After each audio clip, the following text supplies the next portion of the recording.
Saudaraku sebangsa setanah air, Presiden Republik Indonesia Jenderal Prabowo Subianto mengutus Bapak Jokowi ke Vatikan untuk mengikuti upacara pemakaman Paus ya. Kira-kira pihak mana yang paling galau ya dengan ini? Saya berpendapat pihak yang paling galau itu PDIP. Kenapa?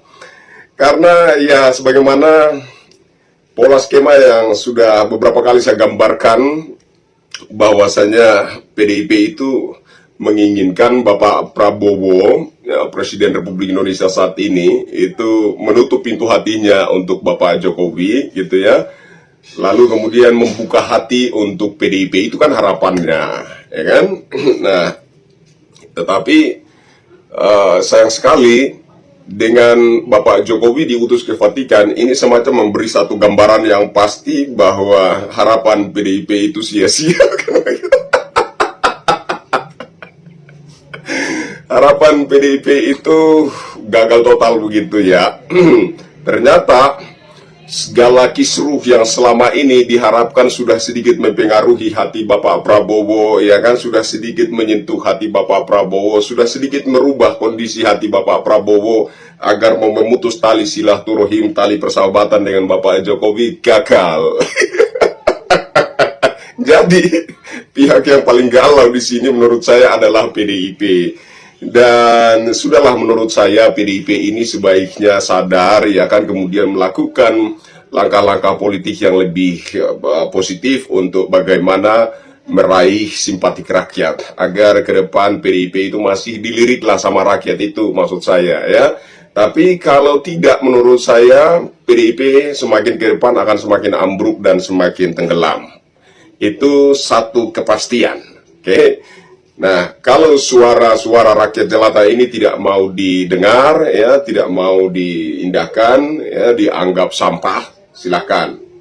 Tapi saya ingin kembali mempertegas bahwa kalau PDIP tidak segera merubah perilaku politiknya, tidak segera mengambil langkah-langkah yang lebih positif dalam bermanuver, maka sudah pasti PDIP semakin ke depan akan semakin ambruk dan akan semakin kehilangan simpatik rakyat.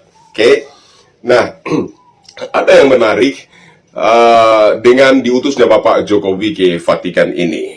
Nah, pada dasarnya kita harus pahami bahwa ini adalah perintah negara. Saya sendiri secara pribadi kemarin kan itu bertepatan dengan hari sebenarnya Bapak Jokowi itu menghadiri sidang perdana gugatan dugaan ijazah palsu di Pengadilan Negeri Surakarta, kan begitu. Saya sendiri mendapat telepon dari Ketua Umum BSJL. Oke, saya mendapat telepon dari beliau mengatakan Bapak hadir. Tapi pagi-paginya saya lihat, ada berita Bapak Jokowi diutus ke Vatikan. Yo wes, saya nggak hadir gitu. Ngapain ke sana kalau nggak ada Bapak gitu ya. Jadi saya sempat membuat flyer, ya kan, bahwa Bapak Jokowi menghadiri sidang gugatan ijazahnya di PN Surakarta. Ternyata tidak seperti itu. Saya ingin klarifikasi, bukan maksud saya menyebar hoax atau membuat framing dan lain sebagainya. Tidak. Tanpa sepengetahuan saya ya, yang saya tahu Bapak Jokowi akan hadir di sidang gugatan ijazahnya di Pengadilan Negeri Surakarta. Tapi saya baru melihat berita subuh bahwa Bapak Presiden kita mengutus Bapak Jokowi ke Vatikan, begitu. Nah, ini kemudian menjadi bahan gorengan para antek-antek PDIP. Para antek PDIP. Ada satu cewek atau ibu ya, kader PDIP, caleg gagal ya. Saya merasa tertarik dengan sesuatu yang disebutnya analogi. Menurut saya itu bukan analogi, tapi itu adalah nyinyiran begitu. Tapi nggak apa-apa, dia mengklaim itu sebagai analogi, ya wes, terserah dia begitu ya.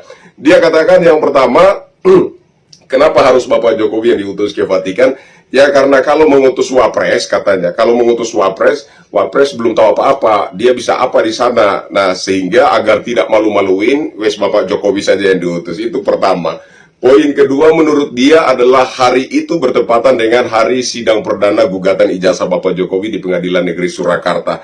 Nah, agar supaya menghindari itu, ya Bapak Jokowi diutus ke Vatikan aja. Jadi dia beranggapan bahwa diutusnya Bapak Jokowi ke Vatikan itu merupakan upaya menghindar dari persidangan. Saya ingin klarifikasi, tidak seperti itu ya, tidak seperti itu. Saya tahu persis bahwa Bapak Jokowi itu akan hadir di sidang gugatan ijazah di Pengadilan Negeri Surakarta itu. Saya tahu persis Bapak Jokowi akan hadir di situ, karena saya juga sudah siap-siap mau ikut ke sana kan begitu. Kebetulan masih ada di Solo, kenapa enggak gitu kan? Tetapi ternyata ada perintah negara. Kita perlu catat bahwa ini adalah perintah negara, perintah langsung dari Bapak Presiden Republik Indonesia Jenderal Prabowo Subianto gitu. Apakah Bapak Jokowi harus melawan itu? Bapak Jokowi harus menolak itu? Ini kan sesuatu yang lucu gitu. Tapi ya memang mungkin ya PDIP berharap Bapak Jokowi menolak.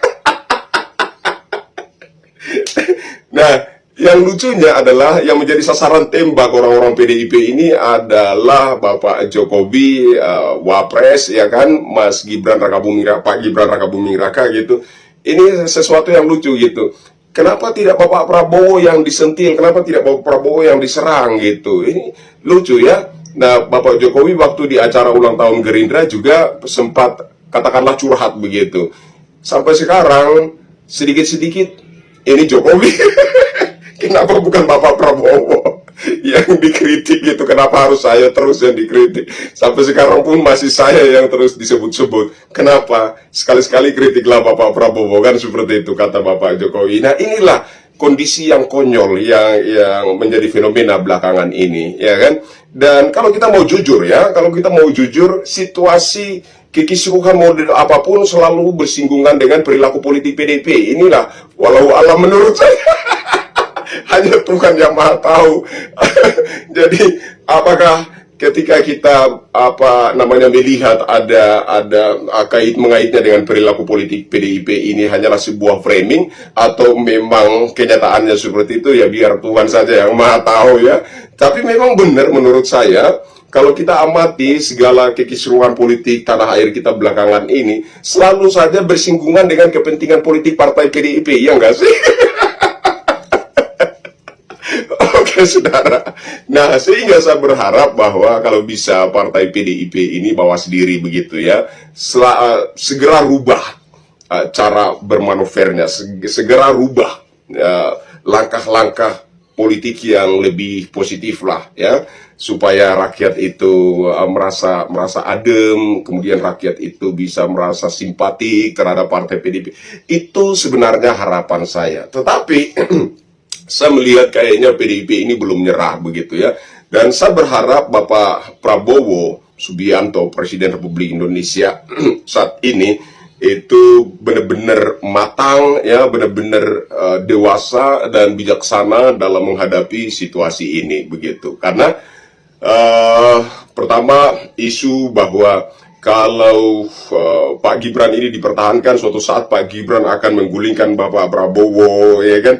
Ini sebenarnya isu-isu cengengesan begitu, isu-isu yang nilainya itu nilai kekanak-kanakan begitu. Masa sih seorang Jenderal Prabowo Subianto yang telah terpilih oleh rakyat menjadi Presiden Republik Indonesia bisa kanak-kanak itu untuk terpengaruh dengan isu kanak-kanak begitu, kan lucu begitu.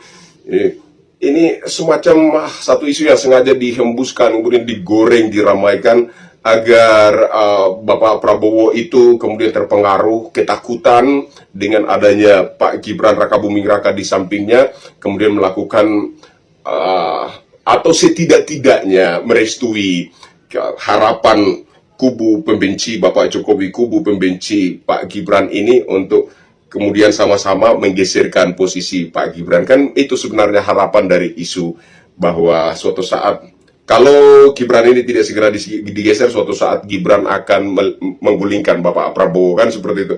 Ya, ini isu-isu receh, isu-isu murahan yang sebenarnya itu tidak bernilai sama sekali gitu ya.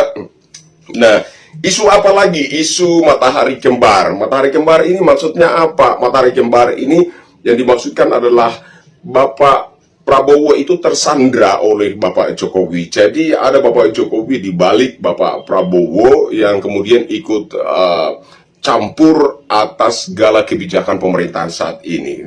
Nah, kemudian menteri-menteri juga disinggung itu sebagai katakanlah bukti begitu. Itu salah satu buktinya. Menteri-menteri yang menjabat saat ini kan kebanyakan orang-orangnya Jokowi gitu. Lalu kemudian kemarin ada acara apa ya, lebaran ya, ada lebaran, kemudian ada beberapa menteri yang sowan ke Bapak Jokowi ya kan, bersilaturahim ke sana.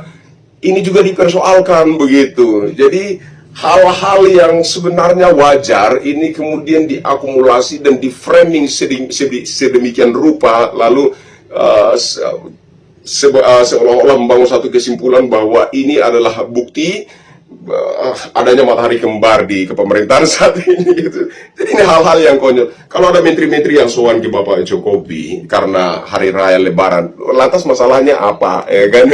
Masalahnya apa? Bapak Jokowi kenapa tidak datang lebaran ke Bapak Prabowo? Kenapa Bapak Jokowi? Ini juga lucu gitu. Loh, apa masalahnya? Masalah kalian apa?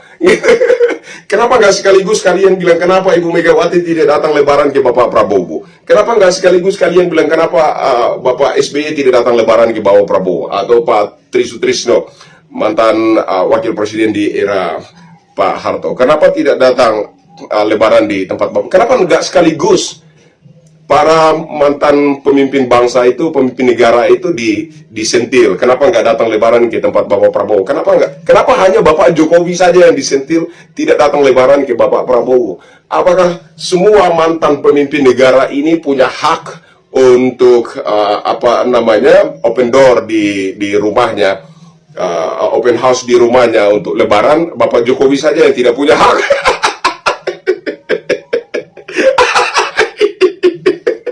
Jadi sebenarnya ini hal-hal yang receh, yang tidak bernilai sama sekali, hal-hal yang sebenarnya itu sesuatu yang wajar, tapi itu tadi di framing sedemikian rupa seolah-olah itu adalah sebuah masalah yang harus untuk disikapi begitu. Jadi ini matahari kembar. Terus sekarang ada muncul fenomena, ini menurut saya fenomena ya. Ada Forum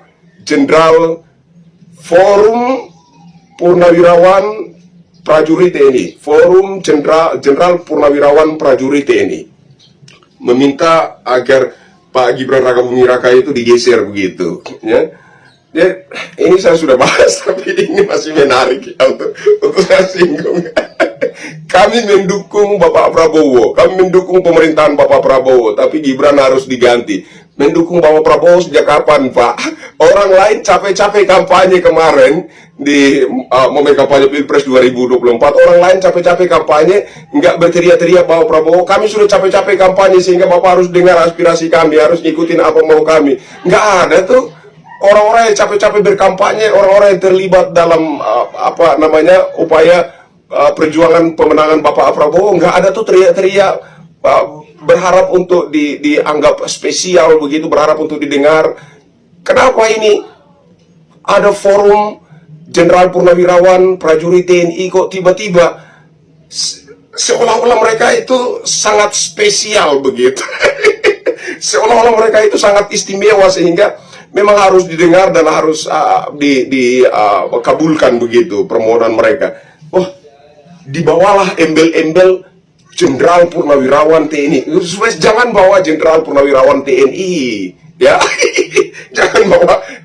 Jangan atas nama Jenderal Purnawirawan TNI. Jujur saja mengatakan bahwa ini adalah forum pendukung Pak Anies Baswedan, kan itu lebih jujur tuh. Jadi ini sesuatu yang lucu, sesuatu yang konyol sekali. Jadi gimana ya? Hal-hal ini kalau kita boleh jujur, kita amati semua ini ya, selalu bersinggungan dengan kepentingan politiknya PDIP begitu. Jadi bagaimana mungkin ada Forum Jenderal Purnawirawan Prajurit TNI kok yang notabene adalah pendukung Pak Anies Baswedan kok kait-kaitkan dengan PDIP. Loh, saya ini sudah yang paling awal mengopinikan tentang ini ya. Saya yang paling awal mengopinikan tentang ini bahwa Pak Anies Baswedan itu pun sebenarnya adalah kacungnya Ibu Megawati. Dan itu yang menjadi argumen saya, menjadi alasan saya ketika itu saya loncat ke Bapak Prabowo, kan seperti itu begitu. Jadi Buktinya apa? Buktinya ketika habis Pilpres 2024, ketika menjelang apa namanya kampanye untuk pemilihan gubernur DKI Jakarta waktu itu kan Pak Anies Baswedan datang tuh ke DPP Partai PDIP, karena memang sudah seperti itu, begitu, semacam ada satu iming-iming dari pihak PDIP bahwa sudah lalu jadi kacung saya untuk Pilpres ya, untuk memecah suara pendukung Bapak Prabowo, nanti kami orbitkan untuk maju di Pilgub DKI kan. Kira-kira ada satu iming-iming seperti itu gitu, seperti ada barter kepentingan seperti itu. Tapi sayang sekali ketika Pak Anies Baswedan mendatangi DPP Partai PDIP berharap bakal diumumkan sebagai calon gubernur DKI yang diusung oleh Partai PDIP, ternyata Pak Anies Baswedan juga harus pulang dengan tangan hampa. Jadi, saudara, saya pertegas sekali lagi bahwa segala kisruh politik sejak masa kampanye 2024 hingga detik ini, mau tidak mau kita harus jujur bahwa ada ketersinggungannya dengan kepentingan politik Partai PDIP. Isu apa lagi? Sekarang ada isu satu lagi muncul, Ibu Koni Bakri. Ya, katanya kemarin membawa dokumen-dokumen penting, dokumen-dokumen rahasia ke Rusia sana. Konon sudah dinotariskan di Rusia, tapi tiba-tiba Ibu Koni Bakri bawa pulang. Ada apa lagi? Ada apa lagi? Sudahlah, hentikan segala drama, segala sandiwara kalian ini ya. Rakyat sudah tidak sudah tidak tertarik lah dengan drama-drama busuk kalian ini. Saya pikir seperti itu. Jadi intinya begini, harapan PDIP bahwa Bapak Presiden Republik Indonesia Prabowo Subianto akan membuka hati, welcome terhadap PDIP, kemudian menutup pintu hatinya untuk Bapak Jokowi, atau bahkan memutus tali silaturahim, memutus tali persahabatan dengan Bapak Jokowi, itu sesuatu yang mustahil terjadi. Itu kesimpulannya menurut saya. Jadi buat PDIP dan kroni-kroni buat PDIP dan kroni-kroninya, mau sedih ya sedih saja, tidak apa-apa, mau nangis ya nangis saja, tidak apa-apa. Intinya bahwa saya melihat dari diutusnya Bapak Jokowi ke Vatikan ini, seakan-akan ini adalah satu jawaban yang menohok kepada Partai PDIP, bahwasanya harapan kalian agar hubungan saya dan Bapak Jokowi itu retak, itu tidak akan pernah terjadi. Seakan-akan jawaban itu yang dikirim oleh Bapak Prabowo ke PDIP dengan mengutus Bapak Jokowi ke Vatikan sana, begitu ya saudara ya. Jadi kembali lagi, PDIP kalau mau terus berkibar ya, kalau mau terus memiliki simpati rakyat ya, belum terlambat menurut saya hari ini. Silahkan rubah ya perilaku politiknya ya. Bagaimana langkah-langkah yang lebih positif untuk merebut simpati rakyat, meraih simpati rakyat. Saya pikir bisa. Tidak ada yang terlambat. Jangan pernah menyerah, tetap optimis. Tapi kalau yang kalian harapkan adalah hubungan Presiden Republik Indonesia Jenderal Prabowo Subianto dan Presiden Republik Indonesia ke-7 Insinyur Haji Joko Widodo, itulah yang harus retak. Presiden Republik Indonesia Jenderal Prabowo Subianto harus menutup rapat-rapat hatinya terhadap Bapak Jokowi, kemudian mengikuti keinginan kalian untuk menggeser wakil presidennya Gibran Rakabuming Raka, kemudian membuka hati, welcome ya lebar-lebar untuk PDIP, dan PDIP masalah nggak bakalan terjadi. Silakanlah berputus asa karena memang itu tidak akan terjadi. Saya Krisatoyo Noni, sampai ketemu lagi dengan cerita yang berikut.